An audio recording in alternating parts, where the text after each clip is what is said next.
Hola, ¿cómo están? Bienvenidos una vez más. Nosotros por Solidaria TV estamos preparados para compartir con ustedes soluciones bíblicas a través de este programa y junto con la palabra de Dios vamos a responder preguntas que muchas veces nos hacemos nosotros. En el día de hoy estoy con Alejandro. ¿Cómo andás, Ale? ¿Cómo te va, Hernán?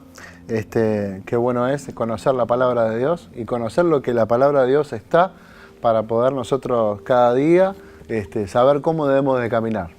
¿Estará mi familia conmigo en el cielo? Es la pregunta del día de hoy y nosotros bíblicamente vamos a tratar de dar una respuesta con respecto a esta pregunta que muchos se hacen y que de alguna manera es lo primero que siempre uno dice, que el día que yo me muera quiero ver a mi mamá, quiero ver a mi papá, quiero ver a mi hermano, o me acuerdo de mi abuela pero que era muy chiquito yo y no sé cómo va a ser ahora, ¿no? Como que la gente siempre tiene ese run run en la cabeza, ¿qué va a pasar el día que uno deje de estar en este mundo, ¿no? Es verdad. Y todo eso sale de una confusión sobre la palabra de Dios. ¿Por qué? Porque la palabra de Dios, hay un versículo que tal vez se malinterpreta si no se lee todo el contexto de lo que quiere decir, ¿no?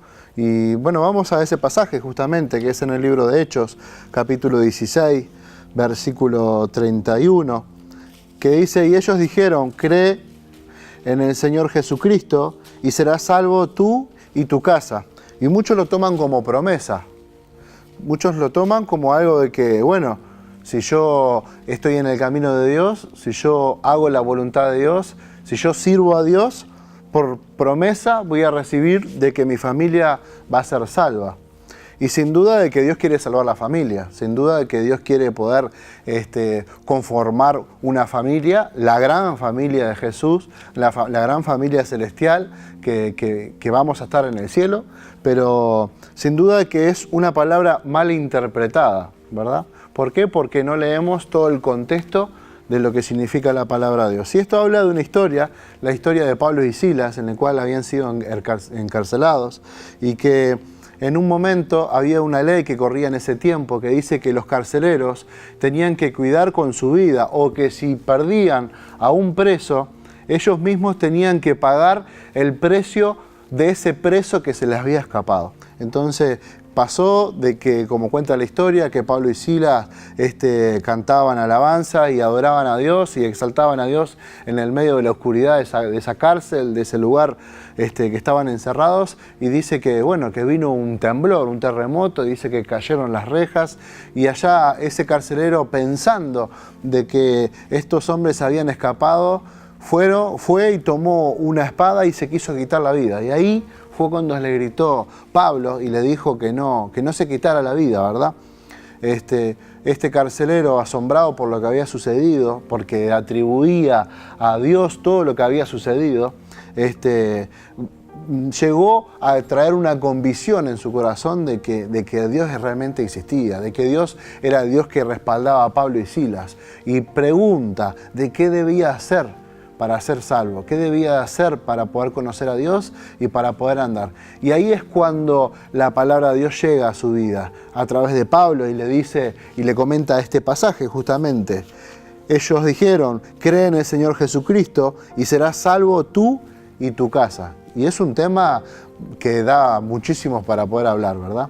¿Por qué? Porque habla de un testimonio personal, habla sobre que cuando Dios está en nuestras vidas, y Dios está haciendo la obra transformadora, redentora en nuestro corazón, sin duda que ese testimonio hace que aquellos que están cerca de nosotros crean de que Dios está, vean a Dios en nuestras vidas y quieran conocer a aquel que transforma, que sana y que restaura, ¿verdad? Sí, es muy loco, ¿no? Porque muchas veces pensamos que la salvación es un plan familiar, ¿no? O sea que porque mamá o papá son cristianos, los demás, por consecuencia, heredamos eso como un apellido. Y vemos claramente que la decisión de convertirse o de aceptar a Jesús en nuestro corazón y creer en Él, que es el Hijo de Dios, que vino a este mundo a morir por nuestros pecados y que resucitó, la oración de fe o de confesión, como solemos decir, pensamos que es algo que se hace a nivel familiar y es algo que se hace a nivel individual. La salvación es totalmente personal y es individual. No necesariamente porque una persona se haya muerto, luego nosotros en el cielo la vamos a ver si no fue o si no estuvo cuando tuvo la oportunidad en la tierra de haber dado ese paso de fe, ¿no es cierto? Y haberse convertido. Claramente que obviamente esa fue una palabra y una, de alguna manera, una enseñanza que tanto Pablo y Silas le dieron a ese carcelero, ¿no? Pero yo creo que después tuvo en el carcelero la responsabilidad de discipular, de bueno, contener y de llevar a su familia todos los días a los pies de Cristo. Porque, a ver, uno puede de alguna manera un día entregar a sus hijos al Señor. Yo estoy viviendo una etapa donde mis hijos están creciendo, uno ya está en la preadolescencia y de alguna manera, por experiencia propia, ellos van como teniendo curiosidad por las cosas de Dios, tanto por las cosas que les cierran y por las que no les cierran. Y siempre veo que tanto las que les cierran como las que no les cierran son por las que ven en uno, no por las que ven tanto en la iglesia o en otros hermanos. Siempre los hijos tienen como la primera pregunta si papá lo hace o si papá no lo hace. Y creo que es ahí donde nosotros como hijos de Dios nos tenemos que preparar para que esta palabra, como vos bien decías, que no es una promesa, sino que es una enseñanza con respecto a eso que él vivió, este carcelero, nosotros los podamos vivir cada día. Que no podemos ser de alguna manera condescendientes con el pecado, con nuestros hijos, que tenemos que aprender a corregirlos en amor, a contenerlos y a cubrirle y no ser, como dice la palabra, ásperos con ellos, ¿no? No tener un trato de alguna manera incómodo, ¿no? Sino que podamos comprender en las etapas que van viviendo, por las cosas que ellos van pasando y que de esa manera sí vamos pudiendo asegurar que ellos el día que partan de este mundo puedan partir con la promesa de Dios en sus vidas de que se convirtieron en hijos de Dios, que no son solamente hijos de un pastor o de un hermano en la fe, sino que realmente ellos tuvieron su propia experiencia con Él. Vos sabés que, hablando un poco de eso y con la introducción que había hecho con respecto que muchas personas con las que hablo, tanto cristianos como no, siempre en los no cristianos se hacen más esta pregunta, ¿qué va a pasar el día que se mueran, ¿no? Si se van a encontrar con sus seres queridos. Y recordaba la historia que está en 2 de Samuel, en el capítulo 12, versículo 23, dice así: mas ahora que él ha muerto, ¿para qué he de ayunar? ¿Podré yo hacerle volver? Yo voy a él, mas él no volverá a mí. Dice la palabra de Dios en la historia de David y Betsabé, ¿no? Este hijo que nació de alguna manera en pecado. Conocemos la historia de por qué vino una palabra, un juicio sobre este joven David, ¿no? Que había de alguna manera tomado la decisión de acostarse con Betsabé y luego, bueno, conocemos la historia que él mandó a matar al esposo de Betsabé y bueno, y por eso este niño nació en pecado y todo. Pero más allá de la historia, para entrar un poco en contexto, lo que quería era decir que nosotros no vamos a hacer volver a las personas que hayan muerto en Cristo o a los niños, porque los niños van directamente al cielo, ¿no es cierto? Ellos no pasan por ningún lado, ni siquiera un juicio, porque en ellos no hay maldad. Y vemos claramente que la palabra de Dios dice que no le podemos hacer volver. Y en esto podíamos meternos en algunos temas, como por ejemplo de esas personas que dicen: vení que te voy a hacer hablar con tu abuelo, con tu madre, ¿no? Y que te hacen de alguna manera hablar con el espíritu, y que sabemos que es totalmente mentira, que no, ellos no pueden hablar con nosotros, que son demonios disfrazados, ¿no es cierto?, que se hacen pasar por personas, y porque sabe el diablo sentimentalmente o emocionalmente qué es lo que nos duele, qué es lo que nos pesa. Y que vale esto también aportarlo a esta pregunta, ¿no? Porque muchas personas van a la iglesia evangélica y también van a brujos, van a umbandistas a que le tiren las cartas o que de alguna manera les hagan hablar con sus seres más queridos, porque el diablo es ángel de luz, ¿no? Y es padre de mentira, y él se viste, ¿no es cierto?, como de alguna manera como un consolador, entre comillas, falso, ¿no? Que sana, que cura, que restaura la familia. Eso es lo que te ofrece un parapsicólogo, un pai de Umbanda, o una persona que se hace llamar adivino. Bueno, que te ofrecen una ayuda espiritual, ¿no es cierto? Como que son mediums, ¿no? Son personas que intervienen entre vos y la otra persona que ya no está en este mundo. Y esto vale acotar que nosotros a esas personas no las vamos a hacer volver, pero sí nosotros vamos a poder ir hacia ellos y sí vamos a poder estar en el cielo juntos con nuestros padres, con nuestras madres, con nuestros hijos, si ambos morimos en el Señor. Después te voy a compartir otra historia acerca de Rico y el Lázaro. Es verdad.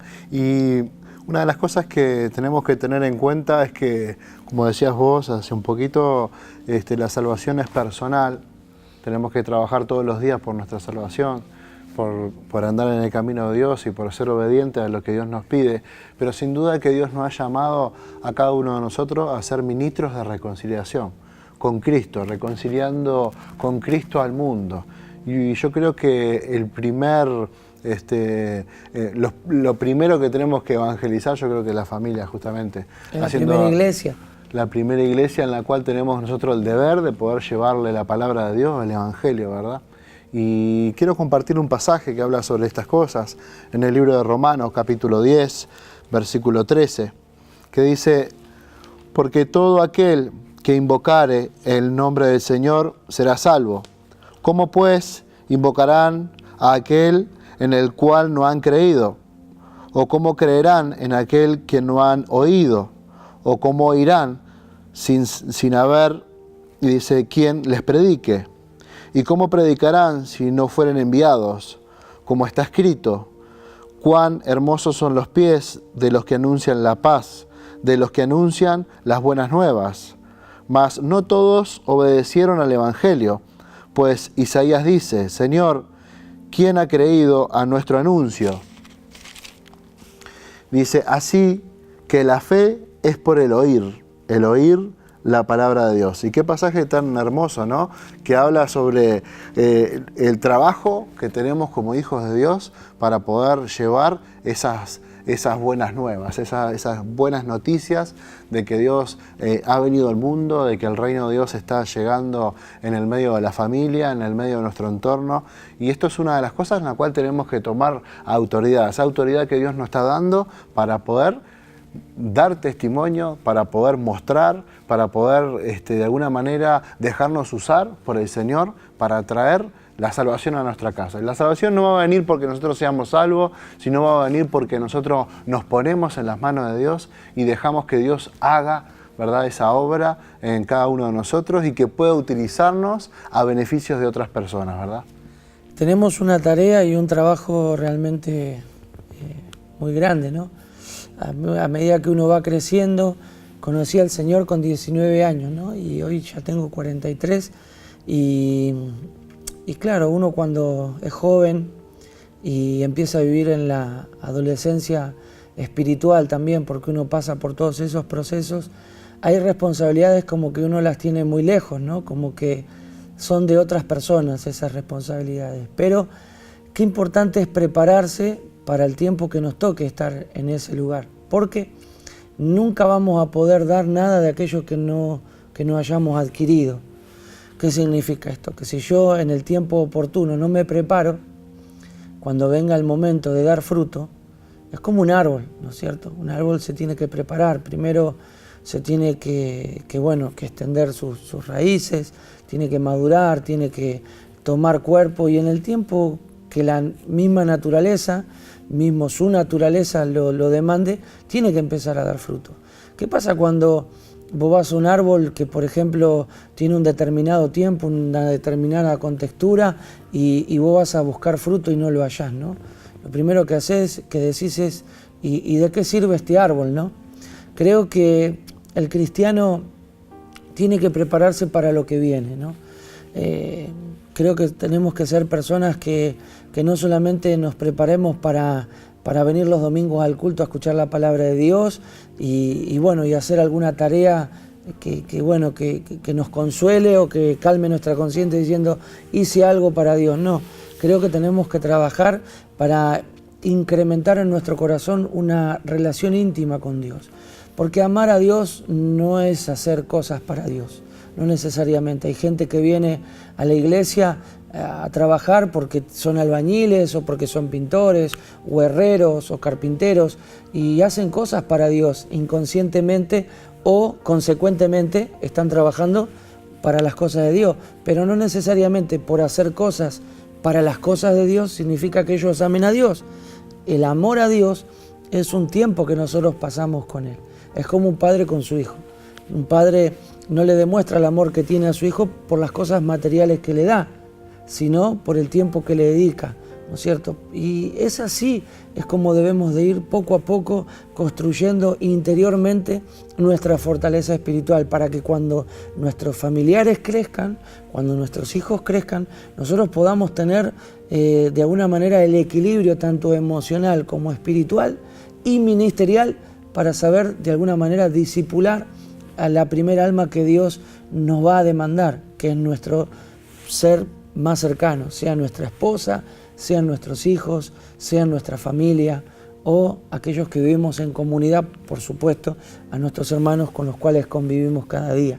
Y eso habla de no vivir una vida mirándonos el ombligo, sino también teniendo una visión un poco más amplia, ¿no? De no dedicar nuestras fuerzas o nuestro tiempo a mirar para adentro, sino todo lo que Dios ha puesto a nuestro alrededor. Entonces, de esa manera nosotros vamos preparando o vamos dándole de alguna manera seguridad a que nosotros en el cielo, como era la pregunta, si nuestros familiares van a estar con nosotros o si los vamos a ver.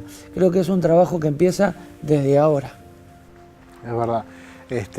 La palabra de Dios justamente nos lleva a que tenemos que hacer énfasis en poder, como decís vos, predicar a nuestra familia, a nuestro entorno, llevar a nuestros hijos a la iglesia, a que si aprenden a tener buena comunión entre nosotros, en el Señor, ellos también van a aprender a tener buena comunión y a darse con los demás en la iglesia, a ser y pertenecer en parte de ese cuerpo de Cristo que se va a manifestar en el cielo, ¿verdad? Justamente en el libro de Efesios, capítulo 2, versículo 19, dice: así que ya no sois extranjeros ni advenedizos, sino conciudadanos de los santos miembros de la familia de Dios. Y somos miembros de esa familia de Dios. Tenemos que darnos cuenta de que estamos preparando, como decías vos, estamos preparando nuestra familia, estamos preparando nuestra casa, estamos preparando nuestro grupo amistoso, nuestra iglesia. Todos estamos preparando para poder ser parte de esa gran familia celestial en la cual ya somos parte y que Dios ya nos tiene en cuenta para que seamos parte. Por lo tanto, nuestra familia va a venir al cielo, sí, a través del trabajo y la dedicación que le pongamos, ¿verdad? Pero no por algo que venga como promesa a nuestra vida. No, ni tampoco por herencia. Sí, obviamente nos da una seguridad. Yo lo cuento siempre a modo de testimonio que en mi familia personal no hay testimonio, no hay genealogía evangélica, no hay testimonio. Tampoco lo había de gente marginal como terminé siendo yo. Creo que todo eso en mi vida personal lo que produjo fue en que eso se quebrara, ¿no? Que esa maldición que había en mi genealogía se pudiese romper, que fui el primer drogadicto, el primer ladrón, pero también fui el primer cristiano evangélico convertido y teniendo una vida dedicada a las cosas de Dios. Y obviamente que eso abrió, ¿no es cierto?, el camino dentro de mi familia. Hoy por hoy, muchos de mis familiares, algunos congregándose fielmente, otros no, otros pasaron por la iglesia, otros están apartados, pero bueno, lo importante es que el Evangelio llegó. Ahora es de responsabilidad de cada uno también de poder esforzarse en servir y estar con Dios a través del Espíritu Santo, teniendo una relación personal con Jesús. Ahora, nuestro entorno más cercano, aquellos que son nuestros primogénitos, ¿no? Aquellos que ya son familia de sangre propia, ¿no? Nuestros hijos, ahí ya tenemos una responsabilidad. Leía hoy al mediodía la historia de Rico y Lázaro, ¿no? Cuando ambos partieron de este mundo, que dice que Lázaro, al estar en un tormento, le pidió a Abraham que Lázaro mojara, ¿no? Y le alcanzase agua, ¿no? Porque estaba en un gran tormento. Y Abraham le dijo que no podían, ¿no? Pasarse de un lugar a otro, como que cada uno había recibido el lugar que se merecía, de alguna manera. ¿Por qué? Porque cada uno va a recibir conforme a sus caminos y sus obras. Y Lázaro le decía, bueno, envía a alguien de los muertos para que vaya y les anuncien para que no vengan acá. Y Abraham le decía, a los profetas tienen, ¿no?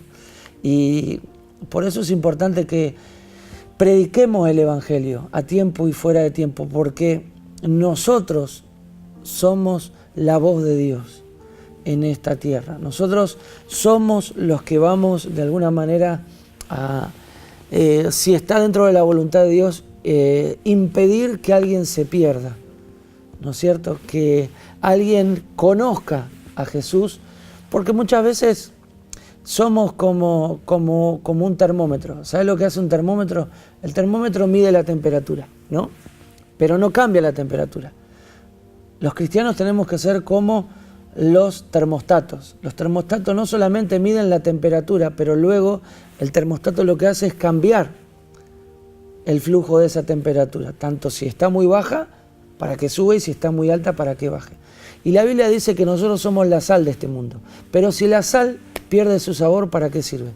Si un cristiano, un hijo de Dios, no cumple el propósito por el cual Dios lo ha establecido en este mundo, que es anunciar las virtudes de aquel que nos sacó de tinieblas a luz, estamos como de alguna manera practicando un rito, una religión, y no sirve de nada, y no vamos a estar perdiendo la hermosa oportunidad de poder disfrutar nuestra eternidad con nuestros familiares. Así que es una tarea que tenemos por delante, Ale. Es verdad. A todos ustedes gracias, se nos terminó el tiempo. Esperamos también en este programa haber de alguna manera traído alguna luz sobre este tema y haber aportado un poco más. Obviamente que ustedes tienen la palabra de Dios para seguir estudiando, para seguir, de alguna manera investigando y pidiéndole a Dios que les traiga luz, pero nuestro trabajo desde aquí es animarles y de alguna manera ayudarles a que cada no cierto duda o alguna complejidad que tengan con algún tema en especial, nosotros desde este lugar podamos colaborar, siempre y cuando ciertamente con la luz que nosotros tenemos y cosas que vamos viviendo. Obviamente que no nos vamos a poner a hablar de temas o a meternos en lugares donde realmente no sabemos. Esperamos haberte edificado, haberte acompañado. Gracias, Ale, y a todos ustedes será hasta la próxima en una nueva oportunidad en Soluciones Bíblicas. Que el Señor les bendiga, será hasta la próxima. Chau, chau.